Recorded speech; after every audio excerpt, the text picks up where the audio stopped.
Hello everyone, good morning. কেমন আছো তোমরা সবাই? আশা করি সবাই খুব ভালো আছো। নতুন দিন, নতুন সকালে নতুন একটা ব্লগ নিয়ে চলে এলাম। আমি টিনা। তো সারাদিনটা আমার সঙ্গে থেকো। আজকে এখন ঘড়িতে বাজে তোমার প্রায় 9:30। আজকে ঘুম থেকে উঠেছি 7:30 পৌনে 1টা নাগাদ। সকাল থেকে বিছানা থেকেই শোনা যাচ্ছে, প্রথমে তো মেঘ ডাকলো, তারপর থেকেই বৃষ্টি। তো সেই কারণে ভিজে ভিজে আর কাজ করতে যাইনি, শুয়েই ছিলাম, মানে ঘুমিয়েই পড়েছিলাম। একবার উঠে বাইরে থেকে এসে আবার বৃষ্টি দেখে শুয়ে পড়েছি।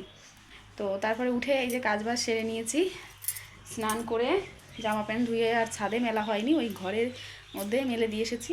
আর এই যে এখন পুজোটাও দিয়ে নিলাম, অন্ধকার, লাইটটা জ্বালাইনি। আর মিঠি গেল এখন স্কুলে। এখন বৃষ্টি পড়ছে না, কিন্তু চারিদিকটা অন্ধকার একটা ব্যাপারে, দেখো বোঝা যাচ্ছে না জানলা দিয়ে। তো যাই হোক, রান্নাঘরে ভাতের জল বসিয়ে দিয়ে এসেছি, চাল ধুয়ে দেবো। আর হচ্ছে মাছও চলে এসেছে, সবেই আসলো, মা মাছটা কেটে রান্নাঘরে রাখলো আর আমি জলটা বসিয়ে দিয়ে এলাম। তো চলো, সারাদিনটা সঙ্গে থেকো।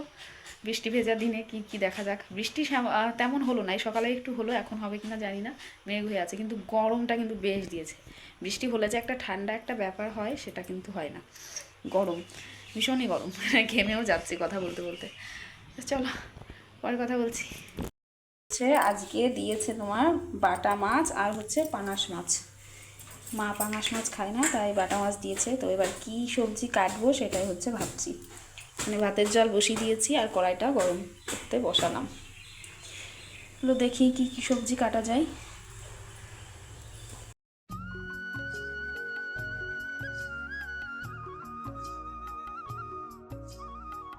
আজকে একদম অবস্থা আকাশের দেখো, একদম গোমড়া মুখ। সকালবেলা ঘুম থেকে ওঠার আগে থেকেই সেই মেঘের গর্জন, তার সঙ্গে হলো বৃষ্টি। তো বৃষ্টি তো হলো ওই মোটামুটি, কিন্তু এখন পুরো অন্ধকার একটা ব্যাপার। আকাশটা একদম মেঘে, মানে জল ভর্তি হয়ে আছে মেঘে। তো যাই হোক, এদিকে আমি মাছটা বসিয়ে দিয়েছি। তো পাঙাশ মাছটা থেকে এতটা তেল বেরিয়েছে, দেখো মাছের পিসগুলোই কেমন ছোট ছোট হয়ে গেছে। আর সেই তেলেই এই যে বাটা মাছটাও প্রায় ভাজা হয়ে গেছে। আর এদিকে মাছটা তো আগে নামিয়ে নিয়েছি, আর এখন মাথায় চিন্তা যে কী দিয়ে রান্না করব। অ্যাকচুয়ালি আমাদের বাড়িতে পাঙাশ মাছটা মশলা দিয়েই করা হয়। আর যদি খুব এক একদিন ভুল ভবিষ্যৎ যে মশলা দিয়ে না করা হয়, তাহলে উচ্ছে দিয়ে করা হয়। কিন্তু উচ্ছেটা আগের দিনই খাওয়া হয়ে গেছে। তো আজকে এই কারণে এই যে আলু দিয়ে একটু মশলা কষা কষা করে ঝোল করলাম। এদিকে ওলটাকে একটু ভাপ দিয়ে সেদ্ধ করে নিয়েছি। আর এদিকে দেখো বেগুনটাকেও ভাজা করে নামিয়ে রেখেছি। এটা দিয়ে কী হবে সেটা তোমাদের পরে দেখাচ্ছি। তো এই হচ্ছে পাঙাশ মাছের ঝোলটা, একদম সুন্দর লাল লাল করে কষা কষা করে করা হয়েছিল। আর এই যে বাকানাসটা যেটা ভাপ দিয়ে নামিয়ে রেখেছিলাম, সেটাকে আমি ওই ইয়ে দিয়ে, তোমার কি বলে, হামানদিস্তার যে ছোটো ইয়েটা, সেটা দিয়ে একটু ভালো মতন ইয়ে করে নিয়েছি, মানে পেস্ট মতন করে নিয়েছি যাকে বলে, একদম আলুর মতন মেখে নিয়েছি। তো সেটাকেই কালো জিরে ফোড়ন দিয়ে আর তার সঙ্গে রসুন কাঁচা লঙ্কা ফোড়ন দিয়ে এই যে এখন বেশ সুন্দর করে তেলের মধ্যে দিয়ে একটু টানিয়ে নিলাম। আর হ্যাঁ, একটু সর্ষে বাটা ছিল, সেটাও দিয়েছিলাম। আর সত্যি আজকে এটা প্রথমবার করলাম, তো বেশ খেতে কিন্তু ভালো হয়েছিল। আর এইদিকে ওই যে বললাম না, বেগুন ভাজা করে নামিয়ে রেখেছি, তো সেটা দিয়ে করলাম মায়ের জন্য ওই যে বাটা মাছ দিয়ে সর্ষে বাটা দিয়ে একটা সুন্দর মতন, যেটাকে বলে বেগুন খাস, কিন্তু বেগুন খাসটা আর হয়নি, ওই মোটামুটি আর কি সর্ষে বাটাই হয়েছে। তো এদিকে মিঠির জন্য আলু তুলে দিচ্ছি একটু মাছের ঝোল থেকে। অন্যদিন তো মানে যেটা সবজি দিয়ে করা হয় সেখান থেকে আলু তুলে নেওয়া হয়, কিন্তু আজকে যেহেতু মশলার মধ্য থেকে নেওয়া হচ্ছে, মানে মশলার তরকারি, তার জন্য এই আলুটাকে না সুন্দর মতন একটু ধুয়ে দিয়ে তারপরে খাওয়াতে হবে, নয়তো ও ঝালের জন্য খেতেই পারবে না। তোর কাকিমণি ওই যে ভাত খাইয়ে দিচ্ছে। খাওয়া দাওয়া হয়ে গেছে, মিঠিকে ঘুম পাড়িয়ে এলাম। এখন যাব হচ্ছে একটু এই পাশে, আমাদের এই পাশে একজনের কাছে। এই যে দুটো ব্লাউজের পিস, ব্লাউজগুলোকে কাটাতে দেবো, সেই কারণে। অনিমিকাও যাবে, ওকে কী সেলাই করতে দেবে। মামির কাছে দেবো, দিতাম, কিন্তু মামি ব্লাউজটা বানাতে পারে না, টুকটাক সেলাই করতে পারে, সেগুলো দেওয়া হয়। চলো দিয়ে আসি, সবাই ঘুমিয়েছে, বাড়ি এসে আবার বিয়ে রাখবো।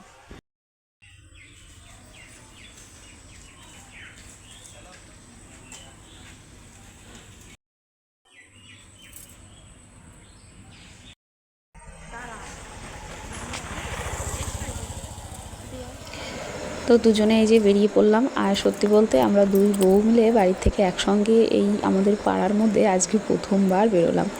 তো যাই হোক, মামির কাছে অনামিকার যেগুলো সেলাই করতে দেয়া সেগুলো ও দিয়ে এসেছে।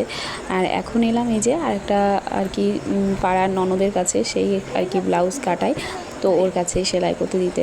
তো আগে এই মামিদের বাড়িটা একদম রাস্তার পাশে ছিল, কিন্তু এখন বর্তমানে এই ওনাদের জায়গায় ভাগাভাগি হয়ে গেছে, তো সেই কারণে এই পেছনের দিকটা করেছে। তো আজকে প্রথমবার এলাম ওনারা এই পেছনে ঘর করার পর। অ্যাকচুয়ালি পেছনটা বলে মনে হচ্ছে যে একদম বাগানের মধ্যে, সেরকম কিন্তু না, মানে বাড়িটায় এসে বেশ কিন্তু ভালো লাগছে, একদম খোলামেলা। আর আগে ওনারা একটা ঘরেই থাকতো, তখন আরও মনে হতো যেন বেশি সমস্যা ছিল। এখন রাস্তা থেকে ভেতরের দিকে চলে গেছে, কিন্তু ওই খোলামেলা একটা ব্যাপার।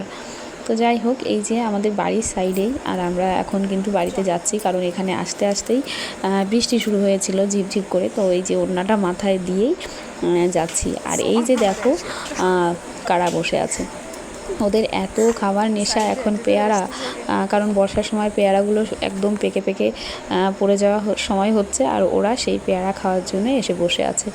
তো যাই হোক, বাড়িতে চলে এসেছি, আর টিপটিপ করে বৃষ্টি পড়ছিল, আর এখন বিড়ি বাঁধতে বসবো। আর মিঠিকে তো ঘুম পাড়িয়েই দিয়ে গেছি। আর তোমাদের দাদাভাই সবে বাড়িতে এসেই যে ভাত খেতে বসেছে। ওদিকে দেবাশিসও আবার বিড়ি প্যাকেট করলো, কয়েকটা বিড়ি প্যাকেট করা ছিল আর কি। আর এদিকে জানো তো, ওই বিড়ি বাঁধতে বাঁধতে বসেই এত অন্ধকার হয়ে গেছে, আর এত প্রবল, মানে কি বলবো, মানে ভীষণ মুষলধারে বৃষ্টি যাকে বলে, প্রায় ঘন্টাখানেক মতন ওরকম বৃষ্টি হলো। আর তার সঙ্গে সেই মানে কি পরিমাণে অন্ধকার, মনে হচ্ছিল অন্ধকার, তার সঙ্গে বৃষ্টির জন্য মানে চারিপাশটা ধোঁয়াশা ধোঁয়াশা একটা হয়ে গেছে। তো যাই হোক, প্রায় 4টে সাড়ে 4টে নাগাদ পর্যন্ত বৃষ্টি হলো। এখনও তোমরা কতটা বুঝতে পারছো জানি না, কিন্তু মুষলধারে বৃষ্টি হচ্ছে। তো এই যে, তো আমি নিচের থেকে দেখাচ্ছি, আমার ফোনটা অতটা ভালো নয়, তোমরা হয়তো বুঝতে পারছো না। তো আমাদের বাড়ির পাশেই যে মামিদের যে জায়গাটা মাটি দিয়েছে হাফটাতে, আর হাফটাতে তো এরকম একটু নিচু মতন রয়েছে, সেই জায়গাটা যেন তো পুরোটা ভরাট হয়ে গেছিলো, মনে হচ্ছিল নদী। আর এইদিকে দেখো, মামিদের ছাদের ওপর, আমি এই সিঁড়ির ওপর, আমাদের সিঁড়ির ওপর উঠে এখান থেকে একটু ভিডিও করছি। মানে সত্যি মনে হচ্ছে যেন এটা ছাদ না, সত্যি একটা নদীর মধ্যেই বৃষ্টি হচ্ছে। এত মানে জোর বৃষ্টি হচ্ছে, কি বলবো। মানে এই বর্ষাতে এর আগে একদিন হয়েছিল সকালবেলা, মানে রাতভর বৃষ্টি হয়েছিল একদম সকাল পর্যন্ত, আর আজকে এই অবস্থা। আর আমার সোনা পাখি দেখো আমার কোলে উঠে এখন দেখতে এসেছে, আর ফোনটার ক্যামেরার উপরেই জল পড়েছে, যার জন্য ওরকম ঝাপসা হয়ে গেছিলো। আর আমার মিঠিও তো মানে বৃষ্টি দেখে মানে এক্সাইটেড হয়ে যাচ্ছে যে মা কীরকম বৃষ্টি হচ্ছে, দেখো মা কত বৃষ্টি হচ্ছে, ও এটাই বলে যাচ্ছিলো। তো এই জানলা দিয়ে একটু এসে দেখেছে, আর বলছে মিষ্টি পিপিদের ছাদে মা দেখো নদী হয়ে গেছে। মানে কি বলবো, সত্যি। তোমাদের কোথায় কেমন বৃষ্টি হয়েছে একটু কমেন্ট করে জানিও তো। আর এই যে বৃষ্টির মধ্যে এই টাইমেই স্কুলটাও ছুটি হলো। অ্যাকচুয়ালি এখন পরীক্ষা শেষ হয়েছে, আর এখন হঠাৎ হঠাৎ আর কি বৃষ্টি, মানে ছুটি হচ্ছে এক এক সময় এক এক টাইমে। আর বৃষ্টির মধ্যেই সব ছাত্ররা জানো তো, কত মেয়েরা ছেলেরা ভিজে ভিজে বাড়িতে গেল। করে উঠলাম সবে, এখন বাজে 5:30 মতন, আমরা সবে খাওয়া দাওয়া করে উঠলাম। অনিমিকা থালা বাসন ধুতে গেল, আমি আবার একটু ওপরে আসলাম। ওই যে দেখো আমাদের ড্রাগনগুলো পেকে যাচ্ছে, দেখেছো? আর বাদ বাকিগুলো এখনও ফোটেনি, 2-4 দিনের মধ্যে হয়তো ফুটবে। এই যে আমাদের ঘরের সামনের অবস্থাটা দেখো, শুধু বৃষ্টি হয়ে হয়ে এখানটায় শ্যাওলায় পুরো সবুজ হয়ে গেছে, কি অবস্থা।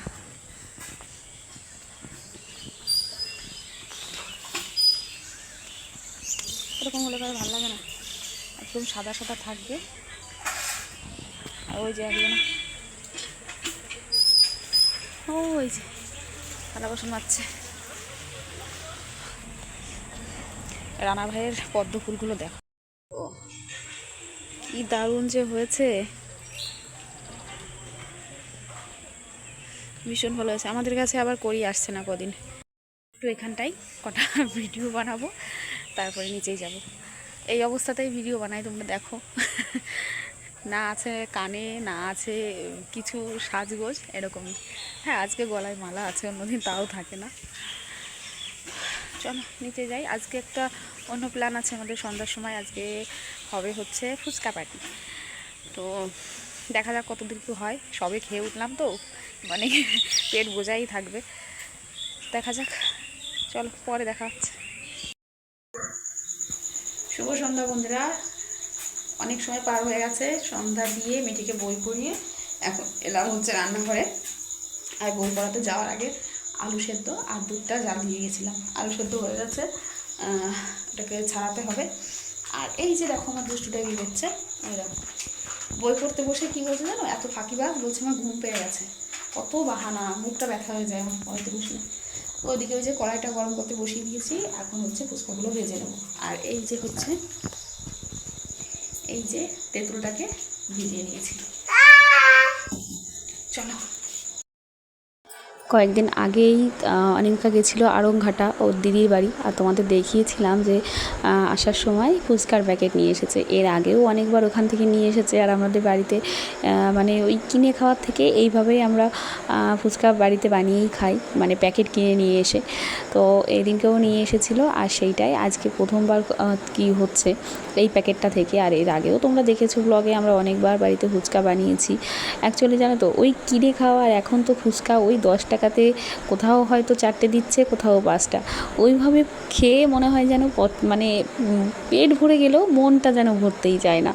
তো যাই হোক, হ্যাঁ অবশ্যই দাঁড়িয়ে ওইভাবে দোকান থেকে ফুচকা খাওয়ার মজাটা একটু আলাদাই হয়, কিন্তু সেভাবেও খাওয়া হয়। তবে আমরা বাড়িতে এইভাবেও প্রায়ই বানিয়ে খাই আর কি।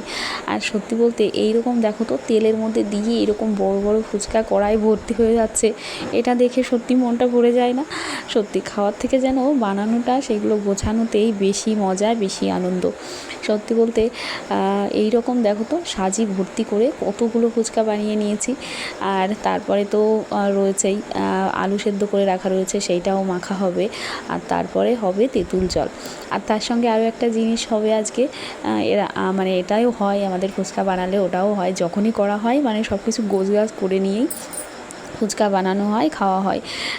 দই নিয়ে আসা হয়েছে, দই ফুচকাও খাওয়া হবে, তার সঙ্গে টক জলের ফুচকা, আর তার সঙ্গে চানাচুর, মানে চানাচুর সস সমস্ত কিছুই আছে। শুধু আজকে নেই হচ্ছে ঘুগনি।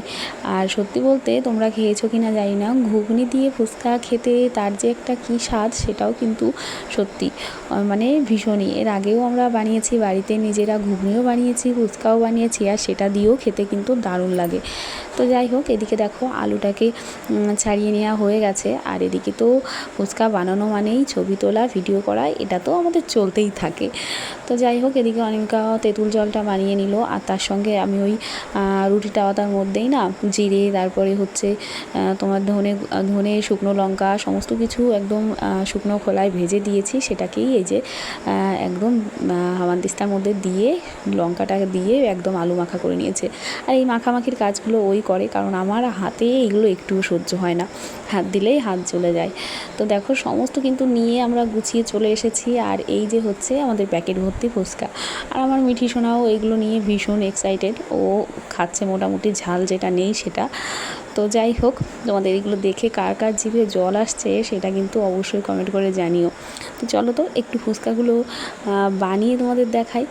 আর জানো তো, এই ফুচকা বানানোর সময় আমাদের বাড়ির পাশে আমাদের একজন এসেছিলো আর কি, সোনামতি, তো ওকেও দেওয়া হয়েছে।